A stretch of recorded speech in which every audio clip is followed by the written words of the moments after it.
الشيطان الرجيم.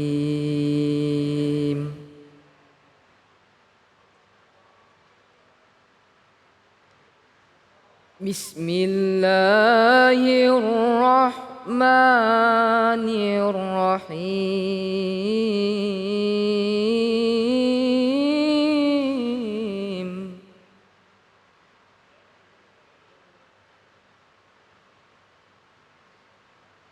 إن الذين كفروا لن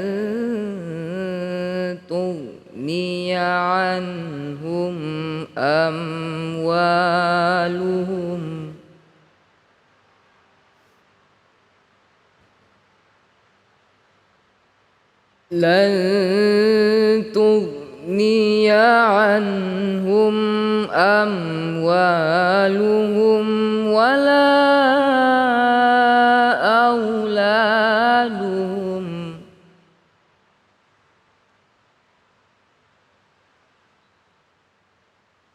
ولا أولادهم من الله شيئا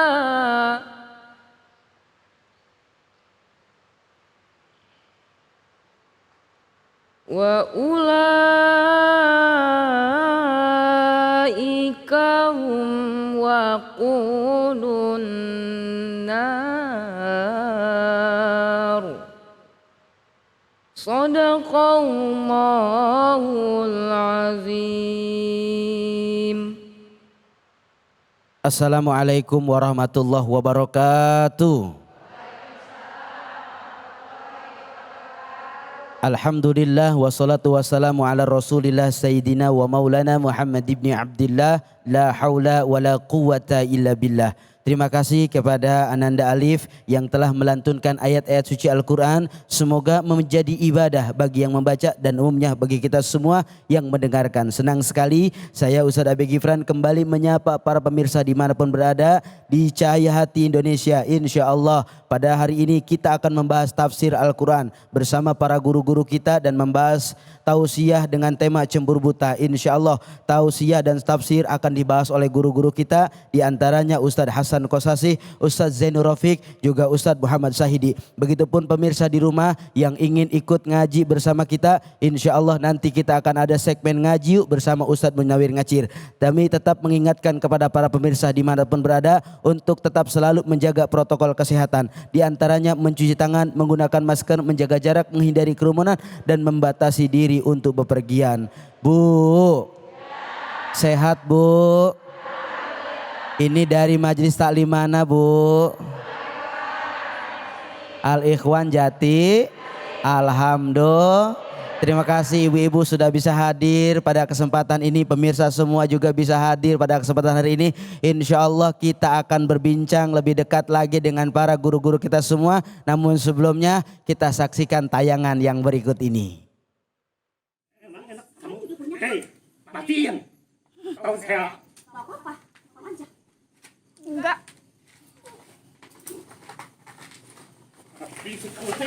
Kamu yang ngapain? Kamu ada KWW?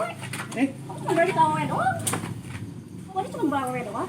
Akhirnya kayak gini yang pernah kan sebenarnya. Pernah.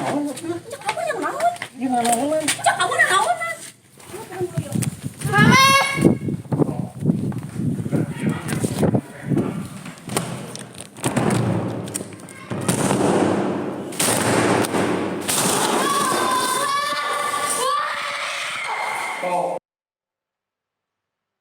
Pemirsa semuanya, kita sama-sama menyaksikan hal yang sangat tentunya memiris hati kita bahwa ujian itu semua pasti ada.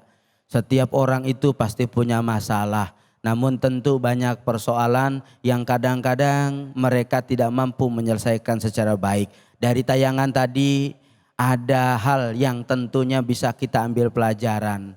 Terlebih dalam rumah tangga, banyak orang yang kadang-kadang mereka berbuat semena-mena dalam rumah tangganya. Kita kedatangan guru-guru kita semua, mari kita bahas. Mudah-mudahan ini jadi pembelajaran dan semoga jadi ilmu buat kita semua. Guru Hasan, Assalamualaikum Guru. Waalaikumsalam. Ustaz Melihat Abe. dari tayangan tadi, kenapa dalam rumah tangga itu terjadi KDRT Guru? Ya karena dalam rumah tangga itu banyak masalah. Kalau kita tidak bisa menahan emosi, tidak bisa menahan amarah, yang ada kekerasan, bukan ketegasan. Maka rumah tangga itu kata baginda Nabi, dari awal Ustaz Abe dan ibu-ibu, kita ini harus memilih dari segi agama. Walaupun ada 4 hal, kriteria kita cara untuk memilih calon pasangan kita, suami kita, istri kita. Maka beragama atau memahami agama dengan baik di dalam rumah tangga itu sangat dikedepankan. Fazfariddin taribat yadak. Pilihlah dalam segi agama kepada pasanganmu karena dia akan memberikan kenyamanan kepada dirimu. Kalau orang yang paham tentang agama nggak akan tuh mukul-mukul. Ada emosi, ada amarah, dia tahan. La tagdob walakal jannah.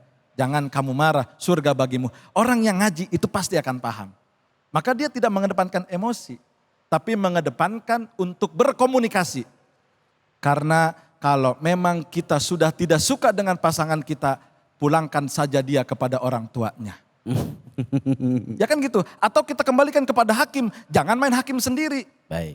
Istri kok kalau kelihatan kayak tadi kayak maling ya, digebugin. Apa? Salahnya apa? Wala tadribil wajha wala tuqabbih.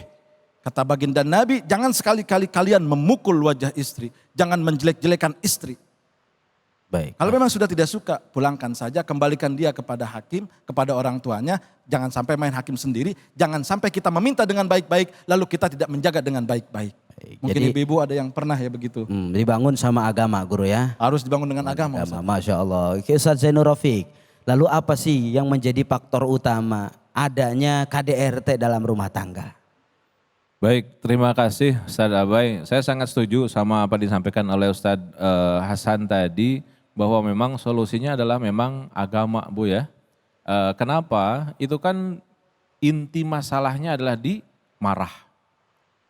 Rasulullah itu Bu pernah ditanya, ya Rasul, Islam itu kan luas. Islam itu mengajari bangun tidur, kemudian bekerja, istirahat, tidur lagi, bangun lagi. Seluruhnya diurus sama Islam.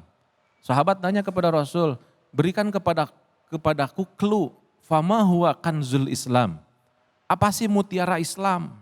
Apa jawaban Rasul? Kanzul Islam, la taghdab, la taghdab, la taghdab. Apa yang disampaikan tadi juga oleh Ustaz. Mutiara Islam itu 3. Pertama, jangan marah. Yang kedua, jangan marah. Yang ketiga, jangan marah. Berarti intinya 1, bahwa mutiara. Mutiara itu kan Bu sesuatu yang yang mahal, yang diterpa dengan yang luar biasa. Mutiara dari keislaman kita itu jangan sampai kita marah. Bagaimana kita sholat subuh ke masjid, duhur, asar, maghrib, isya, tapi masih suka marah. Jadi jangan marah kalau kita dibilang istilahnya Islam kita Islam KTP gitu kan. Islamnya Islam kereseknya, Islam covernya saja. Kenapa?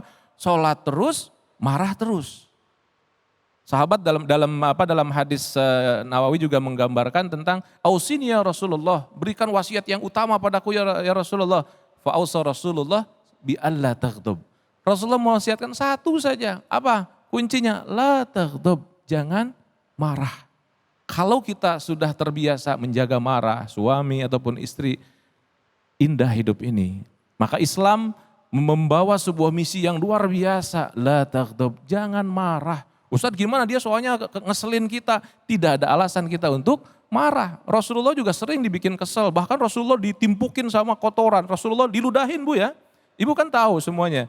Mohon maaf Bu, ibu tahu Rasulullah kan masuk ke masjid diludahin Bu ya. Sampai 1, 2, 3 kali. Apa yang Rasulullah lakukan? Orangnya yang meludahinya apa? Sakit ya. Yang Rasulullah lakukan apa? Dijenguknya. Kira-kira ibu kalau misalkan diludahin sama orang ketika mau masuk masjid, apa yang ibu lakukan? Pertanyaannya, Ternyata Islam kita masih jauh dari Rasulullah SAW. La taghdab, jangan marah, jangan marah. Apapun yang terjadi, ngeselin, dibikin tuh, dizolimi, di apapun. Kuncinya satu, ingat, la taghdab, jangan marah. Kalau marah sudah hilang dari rumah, maka diganti kebahagiaan, ketenangan. Itu mungkin Ustaz Abai. Masya Allah, terima kasih saya Zainur Rafiq. Guru Syahidi, kita tadi dari cuplikan mendengar ada suara jeritan anak. Seolah ini menjadi sikis yang berat bagi anak. Bagaimana menyikapi semua ini, Guru Syahidi? Baik, terima kasih Ustaz. Jadi begini Bu, sebenarnya manusia ini diciptakan sama Allah makhluk yang paling sempurna. Sampai-sampai malaikat Jibril itu, tamanna Jibrilu alaihissalam min ibni Adam. Malaikat Jibril itu kalau boleh usul sama Allah, ya Allah saya pengen jadi manusia saja. Karena manusia itu diberikan perangkat yang lengkap. Ada nafsu, ada akal. Malaikat dikasih cuma akal, binatang dikasih cuma nafsu. Sementara manusia dua-duanya ada. Maka dalam kitab Nasuhul Ibad yang sering ibu-ibu dengar, Rasulullah sampaikan, tuba liman kana aqluhu amiron wa hawahu asiron. Beruntunglah orang yang menjadikan akalnya ini sebagai garda terdepan, sebagai imam, sebagai driver. Dan celakalah orang, wawailun liman kana aqluhu asiron wa hawahu amiron. Celaka bagi orang yang menjadikan hawa nafsunya sebagai pemimpin, mengendalikan dirinya dan akalnya yang ditawan. Yang bagus adalah orang itu menjadikan akalnya sebagai pemimpin kita dan nafsunya yang kita penjarakan. Ibu tahu sejarahnya sahabat Bilal? Sahabat Bilal itu sudah enggak ada sekian ratus tahun Bu. Tetapi namanya sampai sekarang di masjid disebut. Bilal akan dikumandangkan oleh Ustadz A gitu loh. Orangnya sudah enggak ada. Kenapa? Karena Bilal lebih memilih, ya, lebih memilih badannya yang dipenjara, jiwanya yang tidak dipenjara. Maka orang yang baik itu sesungguhnya bukan orang yang tidak ketemu masalah. Orang yang baik itu adalah orang yang ketemu masalah, mampu menyelesaikan masalah tanpa masalah. Itu orang yang baik. Maka kemudian kalau kemudian kita lihat tayangan tadi terjadi seperti itu, karena sang suami tidak memahami bahwa in ahsantum li anfusikum wa in asatum falaha. Apapun kebaikan yang kita lakukan sebenarnya akan jatuh kepada diri kita sendiri dan bukan kepada orang lain. Dan kejahatan yang kita buat akan sampai kepada kita. Itu yang menjadikan bahwa yang terjadi di tayangan tadi adalah karena sang suami tidak merasa memiliki bahwa yang dia lakukan akan berimbas kepada dirinya. Ketika kita melakukan sesuatu kepada orang lain yang ada nafsu Bu. Makanya orang tega, tetapi begitu selesai berbuat yang tidak baik, kita biasanya nangis. Kenapa? Nafsunya pergi, tinggal akalnya. Oleh karena itu ibu-ibu yang baik hati yang kami muliakan ini adalah belajarlah dari tayangan itu. Mudah-mudahan kita semuanya tetap mengedepankan akalnya sehingga tidak terjadi hal-hal yang tidak diinginkan. Terima kasih Kiai Syahid. Masya Allah luar biasa, itu tadi pembahasan yang mudah-mudahan memberikan banyak hikmah, memberikan banyak pelajaran agar tentunya ifda binafsi. Segala sesuatu kembali kepada diri kita. Kalau orang lain pengen menghormati kita, kita dulu pandai-pandai bisa menghormati orang lain. Kalau orang lain pengen memuliakan kita, kita dulu pandai-pandai memuliakan orang lain. Kalau orang lain pengen menghargai kita, kita dulu mampu dan bisa menghargai orang lain. Insya Allah setelah ini kita akan membahas tafsir dari guru kita Ustadz Hasan Kosasi. Jangan kemana-mana, tetap di Cahaya Hati Indonesia.